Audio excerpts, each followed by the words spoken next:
ఈ 33,000 దేవాలయాల్ని వాళ్ళు ఏం చేశారనంటే ABCD అని కేటగిరీస్ చేశారు. ఏ కేటగిరీ అనంటే అత్యధిక లాభము ఆదాయం వస్తున్నటువంటి దేవాలయం. B కేటగిరీ అనంటే దానికంటే తక్కువ ఆదాయం ఉన్నది.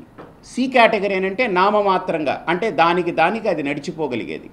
D కేటగిరీ అనంటే ఇంక దేవుడికే వదిలేశారు. D ఫర్ దేవుడే, అంటే ధూపదీప నైవేద్యాలు ఉండవు కాబట్టి ఇంక దేవుడే దీనికి దిక్కని వదిలేశారు. అంటే ఆదాయం రావట్లేదని చేశారు. ఆదాయం రాకుండా అక్కడ ఏం జరిగింది, బాగా ఉన్నటువంటి దేవాలయం ఎందుకు కుంటుపడింది, దానికి మాకు ఇవ్వండి కారణాలు. కుంటుపడిన తర్వాత దాన్ని బాగా ఆదాయం వస్తున్నటువంటి దేవాలయాల నుండి డబ్బు తీసి దానికి ఎందుకు మీరు ఖర్చు పెట్టి దాంట్లో ధూపదీప నైవేద్యాలు నిర్వహించరు. మనం 2 కంపెనీలు పెట్టుకుంటే ఎవరైనా ఒక కంపెనీ బాగులేనప్పుడు ఆ కంపెనీలో బాగున్న దాంట్లో నుంచి డబ్బు పెట్టి దాన్ని నిర్వహణ చేస్తారు. ఈ కంపెనీని కూడా ఎన్రిచ్ చేస్తారు. అట్లీస్ట్ ఆ వ్యావహారికంగా అయినా సరే 20,000 దేవాలయాల డబ్బులో కొంత తీసి 13,000 దేవాలయాలని ఎందుకు మీరు మళ్ళీ రీయాక్టివేట్ చేయలేకపోయారు?